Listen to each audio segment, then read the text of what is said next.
Share மார்க்கெட்ல options trading ரொம்பவே இப்போ ட்ரெண்டிங்கா இருக்கு. செபியோட நியூ மார்ஜின் ரூல்ஸ் வந்ததுனால ஃபியூச்சர் செக்மெண்ட்ல அதிகமான மார்ஜின் தேவைப்படுது. இதோட ஆப்ஷன் செக்மெண்ட் கம்பேர் பண்ணும்போது அந்த மார்ஜின் ரொம்ப கம்மியா இருக்கு.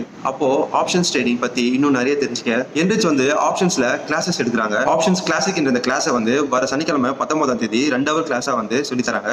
ஆப்ஷன்ஸ் மாஸ்டர் வந்து அட்வான்ஸான கிளாஸ். அதுல நீங்க இன்னும் அட்வான்ஸா டெக்னிக்ஸ் தான் கத்துக்கலாம், ஹெட்ஜிங் கத்துக்கலாம். அதே மாதிரி நீங்களே ஓனா ஸ்ட்ராட்டஜி கிரியேட் பண்ணலாம். அது எப்படின்னா 26th சாட்டர்டே 2 hours இவங்க கிளாஸ் எடுக்கிறாங்க. அது மட்டும் இல்லாம 1 hour லைவ் ட்ரேடிங் கிளாஸ் இருக்கு. ஸோ மொத்தமா 3 hours கிளாஸ் தான் உங்களுக்கு வந்து எடுப்பாங்க. ஃபீஸ் ஸ்ட்ரக்சர் என்னன்னா ஆப்ஷன் கிளாசிக் பாத்தீங்கன்னா 1000 rupees plus GST சார்ஜ் பண்றாங்க. ஆப்ஷன் மாஸ்டர் பாத்தீங்கன்னா இது வந்து ஒரு அட்வான்ஸ் டெக்னிக்கல் கிளாஸ். ஸோ இது வந்து 3000 plus GST சார்ஜ் பண்றாங்க. ஆப்ஷன் கிளாசிக் அண்ட் ஆப்ஷன் மாஸ்டரோட லிங்க்ஸ் நான் வந்து கீழே கொடுத்துருக்கேன். அந்த லிங்க் நீங்க கிளிக் பண்ணீங்கன்னா டைரக்டா ஒரு ஃபார்ம் ஓப்பன் ஆகும். அந்த ஃபார்மை ஃபில்அப் பண்ணி நீங்க சப்மிட் பண்ணிட்டாலே போதும், அவங்களே உங்களுக்கு கால் பண்ணுவாங்க.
Welcome back to focus. நீங்கள் எங்கே இருக்கோன்னு பார்த்தீங்கன்னா வந்து அம்பிக்கரையில் இருக்கோம்.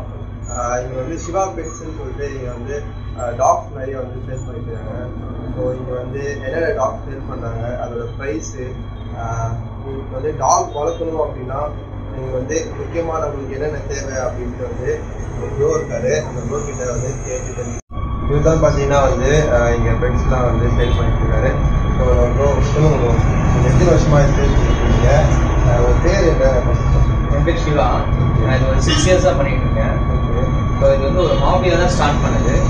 அதுக்கப்புறம் அப்படியே ஒரு பிஸ்னஸாக மாறிடுச்சு.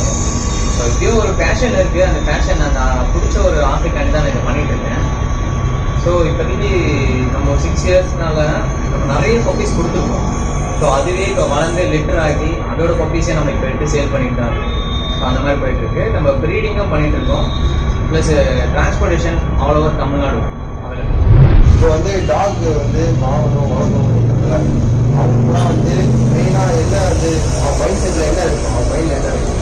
ஃபர்ஸ்ட் வந்து ஃபேமிலி சப்போர்ட் வேணும். ஒரு டாக் வளர்க்கணும்னா கண்டிப்பாக ஃபேமிலி சப்போர்ட் வேணும். நெக்ஸ்ட் வந்து என்னென்னா நம்ம வீட்டில் இல்லைனாலும் வீட்டில் ஒரு ஆள் கண்டிப்பாக இருக்கணும், ஒரு டாக் டைம் ஸ்பெண்ட் பண்ணது. இல்லைன்னா அதுவும் லோன்லியாக ஃபீல் பண்ணும். ஸோ கண்டிப்பாக ஒரு டாக் வாங்குறோன்னா வீட்டில் கண்டிப்பாக ஏதோ ஒரு மெம்பர் இருந்துகிட்டே இருக்கணும். நம்ம ஆஃபீஸோ இல்லை ஸ்கூலுக்கு காலேஜில் போயிட்டாலும் வீட்டில் ஒரு பப்பியை பார்த்துட்டு கண்டிப்பாக ஒரு ஆள் இருக்கும். அதுவும் ஃபீல் பண்ணும். நிறைய பேர் வாங்கிட்டு கொஞ்ச நாள் குட்டியில் இருக்கும்போது நல்லா பார்த்துப்பாங்க, கொஞ்சம் வளர்ந்துச்சுன்னா அதோட அழகு கொஞ்சம் கம்மியாகிட்டு அவ்வளோ பார்த்துக்கணும். அது அப்படி இருக்கவங்களுக்குலாம் டாகே வாங்கக்கூடாது எனக்கு தெரிஞ்சு. ஏன்னா என்னன்னா நம்ம வந்து நம்மளோட ஆசைக்காண்டி நான் டாக் வாங்கக்கூடாது, அதுவும் சந்தோஷமாக வச்சுக்கணும். நிறைய பேர் டாக் லவர்ஸ் சொல்கிறாங்க, வெறும் டாக் லவர்ஸ் தான் ஏதோ இந்த கோல்டன் ரெட்ரீவர், ஜெர்மன் ஷெப்பர்டு அந்த மாதிரி மட்டும்தான் அவங்க வந்து கிடையாது. ஆக்சுவலி எந்த ஒரு பெட்டாக இருந்தாலும் நம்ம நேசிக்கணும். ஸோ அவங்க தான் உண்மையான pet lover and dog lover. Dog லவர்லாம் ஒரு ஸ்ட்ரீட் டாக் கூட நம்ம அடாப்ட் பண்ணி வச்சுக்கலாம். ஸோ அப்படியே வந்து ஸோ இப்போ வந்து நம்மக்கிட்ட என்னென்ன டாக்ஸ்லாம் வந்து நீங்கள் சேல் பண்ணுங்கள்? நம்மகிட்ட வந்து ஸ்டார்டிங் பட்ஜெட் டாக்ஸ்ன்னு பார்த்தீங்கன்னா ஸ்டார்டிங் பொமரேன் வரும், 6000 ஸ்டார்ட் ஆகுது. ஸோ நெக்ஸ்ட் டேஷ் வரும், அதுவும் பட்ஜெட் டாக் தான் 6000 வரும்.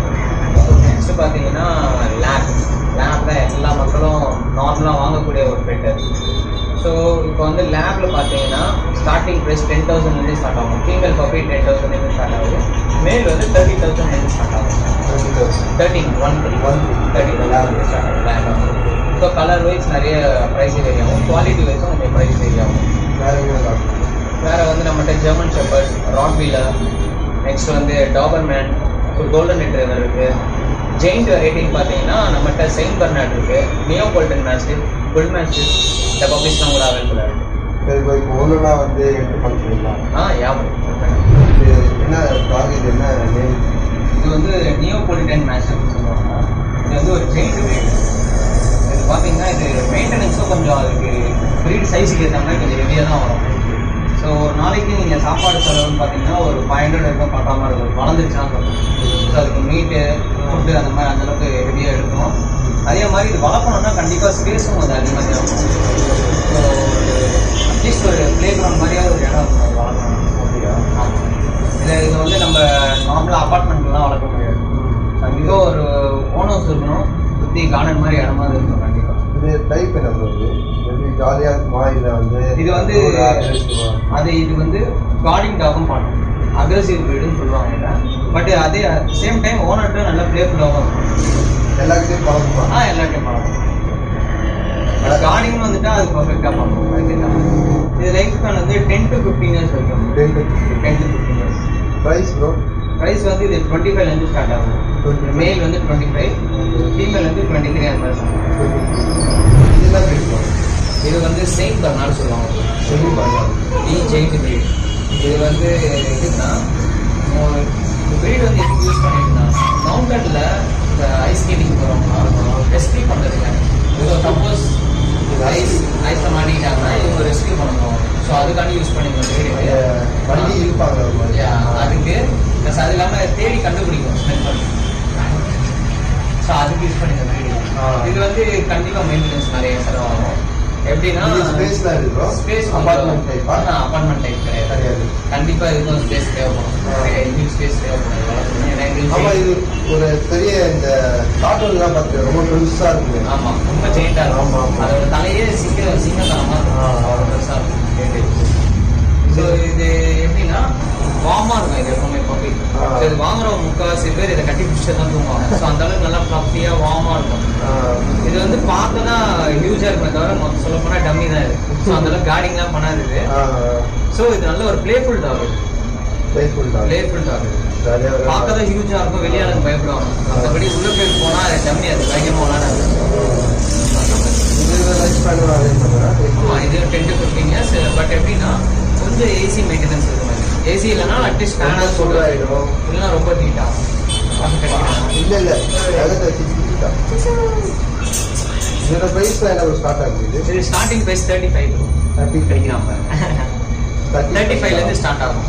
ஸோ இது வந்து இப்போ வித்தவுட் சர்டிஃபிகேட்னா 35, வித் சர்டிஃபிகேட்னா 40லேருந்து ஸ்டார்ட் ஆகும். மேல் ஃபீமேல் எல்லாமே. ஸோ நம்ம சொன்னது கம்மி ப்ரைஸ் தான். 35. இது வந்து பார்த்தீங்கன்னா கோல்டன் ரெட்ரீவர் தான். இப்போ கஸ்டமர்ஸால் அதிகம் அட்ராக்ட் பண்ணுற ப்ரீடே தான். மோஸ்ட்லி கோல்டன் ரெட்ரீவர் தான். இந்த கலரு இதில் அந்த டாக் லவர்ஸ் கோல்டன் ரெட்ரீவர் தான். So golden retriever is most selling dog. Plus அது இல்லாமல் லவ்லி டாக்ஸ் எல்லாம் ரொம்ப ப்ரில்லியண்ட்டாக இருக்கும். நீங்கள் எது சொன்னீங்கனாலும் ஈஸியாக அண்டர்ஸ்டாண்ட் பண்ணிக்கலாம் இந்த டாக்ஸ்லாம். ஸோ அந்த மாதிரி கேரக்டர்ஸ் இது. ஸோ நம்மளோட ஃபீலிங்ஸை இது ஈஸியாக அண்டர்ஸ்டாண்ட் பண்ணிக்கலாம். நம்ம ஃபீல் பண்ணோன்னா அது பக்கத்தில் வந்து நம்ம இது பண்ணணும். ஸோ அந்த மாதிரி ஃபீலிங்ஸ்லாம் அண்டர்ஸ்டாண்ட் பண்ணி ஈஸியாக நடந்துக்கணும். ஸோ இதுக்கெலாம் ட்ரைனிங்லாம் அந்த அளவுக்கு தேவையில்லை. நம்ம சொல்கிற பேசிட்டு வீட்டில் ஒரு குழந்தை மாதிரி வளர்க்கலாம். இது ஈஸியாக க்ரூமிங் வந்து கண்டிப்பாக நீங்கள் ஸ்பீக் வச்சு டெய்லி வாரி இருக்கும். இல்லைன்னா அதுங்க சிக் ஆகும். சிக்கு மீன்ஸ் முடி சிக்காகும். ஸோ பார்க்கிங் கண்டிப்பாக உங்களுக்கு பேக் ஸ்மெல் இல்லை லைட்டாக பிஸ்பிஸ்ன்னு இருக்கிற மாதிரினா பார்க்கிங் பண்ணணும் பர்ஃபெக்டாக.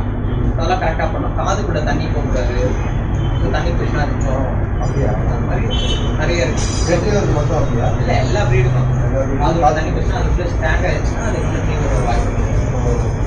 ஸோ அதனால் 3 months வரைக்கும் நிறைய பேர் பாத் பண்ண சொல்ல மாட்டாங்க. அதுக்கு டவல் பாத் பண்ணிக்கணும். டவல் பாத் வச்சு இது போட்டு. இதோட ப்ரைஸ் வந்து ஸ்டார்டிங் வந்து மேல் வந்து 25லேருந்து ஸ்டார்ட் ஆகுது. ஃபீமேல் வந்து 23லேருந்து ஸ்டார்ட் ஆகுது. ஸோ கலர் வைஸ் கூட ப்ரைஸிங் வேரி ஆகும். ஒயிட் ரெட்ரீவர் பார்த்தீங்கன்னா மேல் 25 வரும். இது கோல்டு ரெட்ரீவர் வந்தால் மேல் 30 வரும். Gold colour. ஸோ ஒயிட்டும் நம்மக்கிட்ட இருக்குது. க்ரீம் கலரும் இருக்குது. லைட் கோல்டும் இருக்குது. இது லைட் கோல்டு, இது dark gold. So colour wise நிறைய வேரி ஆகும். இது வந்து பார்த்தீங்கன்னா ஜெர்மன் ஷெப்பர்ட் சொல்லுவாங்க. ஜெர்மன் ஷெப்பர்டில் இது வந்து bush coat variety. So 3 types இருக்குது. Single coat, bush coat, long coat. இது வந்து புஷ் கோட், அதாவது செமி கோட்னு சொல்லுவாங்க. ஸோ லைட்டாக கம்மியாகும். நம்ம ஊர் கிளைமேட்டுக்கு இது ஈஸியாக அடாப்ட் ஆகும். ஸோ இந்த லாங் கோட்னா தான் கொஞ்சம் மெயின்டெனன்ஸ் எக்ஸ்ட்ரா ஆகும்.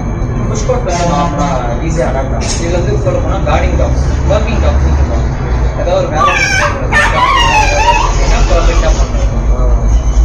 ஸோ அந்த மாதிரி டாக்ஸுக்கு இது கொஞ்சம் ஈஸி மெயின்டெனன்ஸ் தான் இருக்குது. ஹேர் மட்டும் கொஞ்சம் அப்பப்போ மாறி விட்டுட்டே இருப்பாங்க. ப்ரைஸ் வந்து இது 18 வந்து ஸ்டார்ட் ஆகும். 18 வந்து ஸ்டார்ட் ஆகும். ஃபர்ஸ்ட் டாக் வாங்குறாங்க அப்படின்னா இந்த மாதிரி ஒரு டாக் வாங்குறாங்கன்னா என்ன அவங்களுக்கு வந்து சஜஷன்? ஆமாம், ஃபர்ஸ்ட் வந்து ஒரு டாக் எடுத்து வளர்க்குறாங்கன்னா கண்டிப்பாக அவங்களுக்கு ஒரு கைடன்ஸ், நல்ல கைடன்ஸ் கொடுக்கணும். ஃபர்ஸ்ட் டைம் டாக் ஓனர் இருந்தால் கண்டிப்பாக அவங்களுக்கு நான் கைடன்ஸ் கொடுப்பேன். ஸோ ஃபியூச்சர் வரைக்கும் நான் கைடன்ஸ் கொடுப்பேன். கண்டிப்பாக அது ஒரு லைஃப் ஸ்டைல் நம்ம ஃபியூச்சர் மீட்டிங், ப்ரீடிங் எல்லாத்தையுமே நம்ம கைடன்ஸ் கொடுப்போம். ஆனால் கஸ்டமர் வந்து எது வந்தாலும் நம்மளுக்கு ஒரு வார்த்தை கேட்டுட்டு பண்ணால் கொஞ்சம் பெஸ்ட்டாக யாராக இருந்தாலும். ஏன்னா இப்போ நம்ம வந்து இப்போ டிவார்மிங் பண்ணியிருக்கோம். ஸோ திடீர்னு கஸ்டமர் எடுத்துகிட்டு அவங்க டாக்டர் எடுத்துகிட்டு அவங்களும் ஒரு டிவார்மிங் பண்ணிடுவாங்க. ஸோ 2 times டிவார்மிங் பண்ணால் அது வேறு வயிறுலாம் புண்ணாயிடும். ஒரு குழந்தைக்கு நம்ம 2 வாட்டி பூச்சி மருந்து கொடுத்தா அது என்ன ஆகும்னா டயரியா ஆகும். டயரியா ஆகும்போது பப்பியோட இம்யூனிட்டி கம்மியாகும். இம்யூனிட்டி கம்மியாகும்போது ஈஸியாக டிசீஸ்க்கு அட்டாக் ஆகும். ஸோ அதனால் அது மாதிரி பார்த்து வச்சுக்கணும். ஒரு 3 months ஃபஸ்ட்டு 6 வேக்சின்ஸ் இருக்குது. ஃபஸ்ட்டு 3 இம்யூனிட்டி பூஸ்டர், நெக்ஸ்ட் வந்து லெப்டோ, அப்புறம் கெனல் காஃபு, அப்புறம் ரேபிஸ் வேக்சின், இதெல்லாம் இருக்குது லைனாக. ஸோ அதெல்லாம் நம்ம பண்ணுறது இருக்குது. நம்ம பப்பியை கேர்ஃபுல்லாக பார்த்துக்கணும். வாக்கிங்காக எடுத்துகிட்டு போகணும். வீட்டுக்குள்ளே வச்சு பத்திரமா பண்ணுறோம். இது வந்து பார்த்தீங்கன்னா ராட்வீலர். ஸோ இது வந்து டி கார்டிங் டாக்னு சொல்லுவாங்க. ஸோ கார்டிங் வந்து ரொம்ப பெஸ்ட்டாக இருக்கும். அட் த சேம் டைம் வந்து இதை கொஞ்சம் ப்ராப்பர் ட்ரைனிங் இருக்கும் இந்த டாக். ஸோ ப்ராப்பர் ட்ரைனிங் இல்லைன்னா கண்டிப்பாக கொஞ்சம் இஷ்யூ தான் இந்த டாக் வந்து. அப்படின்னா அது வந்து சிங்கிள் ஓனர் மைண்ட் எடுக்கணும். ஒருத்தர் தான் ஓனராக எடுக்கணும். ஸோ அவங்க சொல்கிறதுக்கு மட்டும் தான் கேட்கணும். ஸோ அவங்களுமே அதை அதட்டிக்கிறதுக்கு வளர்க்கலன்னு இருக்காங்க. ஸோ அது என்ன நினச்சிட்டோம். ஸோ அது வந்து ஆல்பாவாக ஆகிடும். ஸோ நம்ம தான் அது மட்டும் அதனால் ப்ராப்பர் ட்ரைனிங் இருக்கணும். அதுதான் இப்போ ஃபேமிலினா அந்த ஃபேமிலிக்குள்ள எல்லாம் பழகாது. பழகாது. பட் நம்ம அந்த மாதிரி வளர்க்கலாம். குட்டிலேருந்தே ட்ரெயின் பண்ணணும். நம்ம குட்டிலேருந்து கண்டுக்காம விட்டுட்டு ஃபியூச்சர் வந்து நம்ம பேச்சு கேட்கல, வெளியே போய் ஒருத்தவங்களை கடிச்சிருச்சு அப்படின்னு சொன்னால் நம்ம ப்ராப்பர் ட்ரைனிங் இல்லை. நம்ம ஒழுங்காக வளர்க்கணும். இப்போ அது வந்து ஒரு டாகாக பார்க்காம வீட்டில் ஒரு மெம்பராக வச்சு வளர்த்தா கண்டிப்பாக அதை நல்லா பண்ணலாம். இது ப்ரைஸ் வந்து 20லேருந்து ஸ்டார்ட் ஆகும். மேல் 20, ஃபீமேல் 18. பப்பீஸ்க்கு மெயினாக ஸ்ப்ரெட் ஆகிற டிசீஸ் வந்து பார்வோ வைரஸ்னு சொல்லுவாங்க. ஸோ அது வந்து எப்படின்னா இட்ஸ் அ டெட்லி டிசீஸ். மோஸ்ட்டாக வந்துச்சுன்னா ஒரு 80% பப்பீஸை நம்ம காப்பாற்ற முடியாது. கொஞ்சம் வேக்சினேட்டட் பப்பீஸாக இருந்தால் ஈஸியாக ஓரளவுக்கு காப்பாற்றலாம். பட் வந்து மோஸ்ட்டாக வேக்சின் பண்ணாத பப்பீஸ் வந்தால் கொஞ்சம் ரிஸ்க் தான் காப்பாற்றுறது. அது எதனால் வரும்னா சொல்லப்போனால் இட்ஸ் ஏர்பார்ன் டிசீஸ். அப்படின்னா இம்யூனிட்டி, ஒரு டாகோட இம்யூனிட்டி கம்மியாக இருந்தால், லெவல் கம்மியாக இருந்தால் ஈஸியாக அட்டாக் ஆகும். ஸோ அது எப்படின்னா நம்ம விற்கிறவங்கள்ட்டையும் தப்பு சொல்ல முடியாது, வளர்க்குறவங்களையும் தப்பு சொல்ல முடியாது. ஏன்னா அவங்க ஃபர்ஸ்ட் டைம் ஓனர்ஸ். ஸோ டாகை எப்படி வளர்க்கணுன்றது அவங்களுக்கு இடம் தெரியாது. ஸோ அது எப்படி ஸ்ப்ரெட் ஆகணும் தெரியாது. இப்போ டாக்டர்ஸை நம்ம எடுத்துகிட்டு போனோம்னு வச்சுக்கோங்களேன். நிறைய பேர் வந்து இது வந்து 15 days முன்னாடியே பப்பியோட உடம்பு கூட இருக்கும், இல்லைன்னா மதர் கிட்ட இருந்து வந்துருக்கும் அப்படின்னு சொல்லிடுறாங்க. பட் சொல்லப்போனால் அது வந்து ஒரு 10% தான். மீதி 90% எப்படின்னா கஸ்டமர் பார்த்துக்கிற விதம் தான். ஸோ அது வந்து அவங்களே நம்ம தப்பு சொல்ல முடியாது. பட் டாக்டர்ஸ் என்ன பண்ணிடுறாங்கன்னா இதை நீங்கள் வந்து ப்ரீடர்கிட்ட தான் போய் கேட்கணும். ஸோ ப்ரீடர் வந்து கொடுக்கும்போது இப்போ வைரஸ் ஒருத்தா கொடுத்துருப்பாங்க. 15 days நாயோட உடம்புக்குள்ளே இருக்கும் வைரஸ். எல்லா டாகுக்குமே இம்யூனிட்டி பவர் கம்மியாகிடுச்சுன்னா அது வரது தான், அது நேச்சர். நம்ம அது வந்து நம்மளும் தப்பு சொல்ல முடியாது, குட்டி போட்ட இடத்துல இருக்கவங்களையும் தப்பு சொல்ல முடியாது. ஸோ அது பார்த்துக்கிற விதம் தான். ஸோ ஒரு பப்பிக்கு வரணும்னு இருந்தால் அது கண்டிப்பாக வந்துடும், அது இம்யூனிட்டி பவர் கம்மியாக இருந்தால். ஸோ அதனால் மதர்ஸ் மில்க் அதிகமாக குடிச்சா அது வராதுன்னு தான் இல்லை. ஸோ நாட் இப்போ 6 months டாகுக்கே பார்வை வருது, அதுக்குன்னு அது வீக் டாகுன்னு சொல்ல முடியுமா? ஸோ இம்யூனிட்டி பவர் கம்மியாகுது. அது நம்ம நேச்சர். இப்போ நானே இன்னைக்கு நல்லா இருக்கேன், நாளைக்கு எனக்கு கொரோனா வந்துச்சுன்னா ஸோ அதே மாதிரி தான். ஸோ அதெல்லாம் நம்ம டாக்டர்ஸ் வந்து என்ன பண்ணிடுறாங்க, ப்ரீடர்ஸை இல்லை டீலர்ஸை சொல்லிடுறாங்க இந்த மாதிரி இவங்க மூலமாக தான் வந்து நீங்கள் போய் எடுத்த இடத்துல போய் மாற்றிக்கோங்க இல்லை எக்ஸ்சேஞ்ச் பண்ணிக்கோங்க. எங்களுக்கானாலும் உங்களுக்கானாலும் லாஸ் தான். அது நம்மளை மாட்டி விட்டுருக்கூடாது. டாக்டர்ஸ் வந்து அதுக்கான ட்ரீட்மெண்ட் எடுத்து அதை சேவ் பண்ண ட்ரை பண்ணணும். ஸோ அதை விட்டுட்டு நம்ம வாங்கின இடத்துல போய் நீங்கள் மாற்றிக்கலாம். இதுன்னு எலக்ட்ரானிக் ஐட்டம் மாதிரி ஒன்று போனால் இன்னொன்று கொடுக்குறதுக்கு. ஸோ நம்ம கொடுக்கும் போது தான் ஹெல்த் வைஸ் கேரண்டி வாரண்டி தர முடியும். ஏன்னா இட்ஸ் அ லைவ் ப்ராடக்ட். சரிங்களா? கொடுக்குறதுக்கு தான் கேரண்டி வாரண்டி எல்லாமே. அதுக்கப்புறம் கஸ்டமரோட நீட் அது நீங்கள் ஒழுங்காக பார்த்துக்கணும். அதுக்கான கைடன்ஸ் நம்ம கொடுக்கணும்.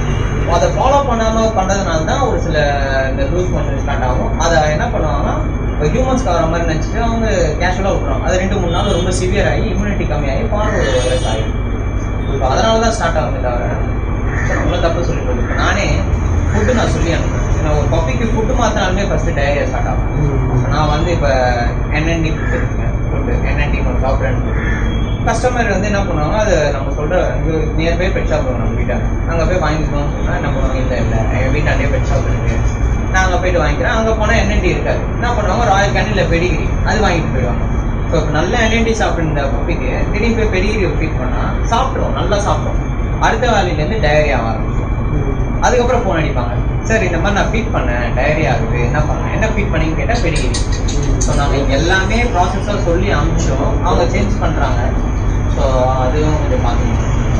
அது நம்ம சொல்கிற பேச்சை கொஞ்சம் மாதிரி ஒரு பிரச்சனை ஆனதுக்கப்புறம் ஃபோன் பண்ணுறாங்க தவிர அது இப்போ சப்போஸ் NND கிடைக்கல சார் நம்ம என்ன பண்ணால் ஆல்டர்னேட்டிவ் நான் அதுக்கும் ஃபோன் பண்ணி கேட்டால் கொஞ்சம் நல்லாயிருக்கும். அதான் சொல்லுவாங்க. கஸ்டமர்ஸை தப்பு சொல்லல.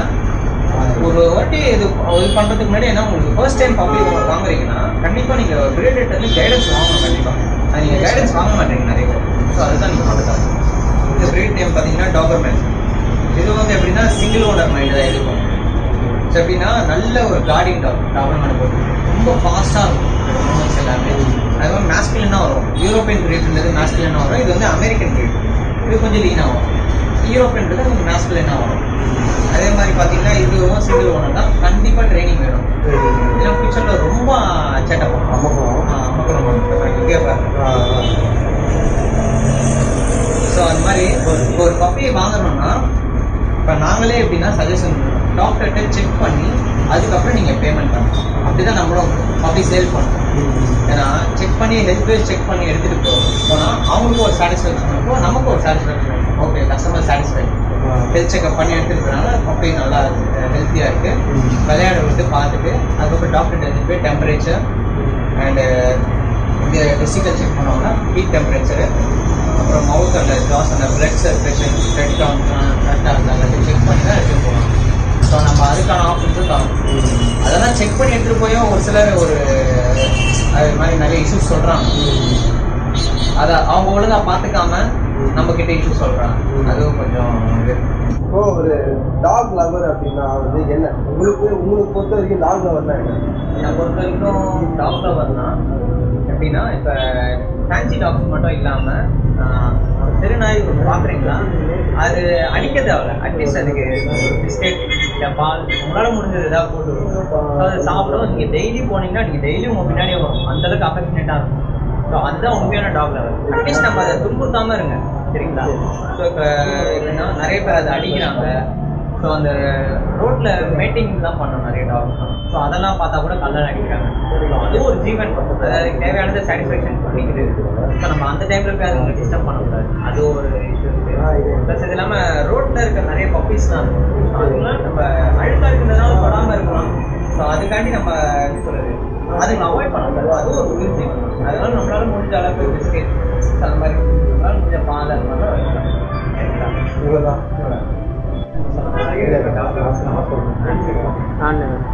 இப்போ வந்து நம்மகிட்ட வந்து எல்லா வெரைட்டி பப்பீஸும் இருக்குது. ஸோ லோ ரேஞ்சுன்னு பார்த்தீங்கன்னா அந்த ரொம்ப லோ ரேஞ்ச் வராது. ஏன்னா நம்ம குவாலிட்டியான ப்ரீட்ஸ் மட்டும் தான் நம்ம பண்ணுறோம். ஸோ அதனால் ஓரளவுக்கு மற்றவங்களை விட நம்மகிட்ட குவாலிட்டி சூப்பராக இருக்கும். ஸோ அதுக்கேற்ற ப்ரைஸிங் இருக்கும். பட் ரீசனபுளாக இருக்கும். இப்போ ஹெவி ப்ரைஸ்லாம் ரீசனபுளாக இருக்கும். ஸோ நம்மகிட்ட ஆல் வெரைட்டி பப்பீஸ் இருக்குது. ஸோ அதுக்கேற்ற குவாலிட்டியாக இருக்குது. ஸோ நீங்கள் நம்பி வந்து டாக்டர் செக்அப் பண்ணி கூட நீங்கள் எடுத்துகிட்டு போகலாம். ஸோ நம்ம அந்தளவுக்கு கேரண்டி தருவோம். ஸோ கைஸ் இப்போ பார்த்தீங்கன்னா இங்கே இருக்கிற எல்லா பெட்ஸும் பார்த்துட்டோம். நம்ம ப்ரோ வந்து நமக்கு தேவையானதை விட அதிகமாகவே இன்ஃபர்மேஷன் கொடுக்குறாரு. ஃபஸ்ட் டைம் வாங்குறவங்களுக்கும் வந்து என்னென்ன தேவை அது மாதிரி எல்லாமே வந்து ஒரு பெட் ஒரு வாங்கணுன்னா என்ன தேவை அப்படின்ட்டு வந்து நம்ம கிளியராக சொல்லியிருக்காரு. ஸோ இந்த விசிட் பண்ணுங்கள், எல்லா குவாலிட்டியான பப்பீஸ் தான் இருக்குது. ஸோ வாங்கிட்டு சந்தோஷமாக வளங்க. So tata, see you from Kumar. Tata.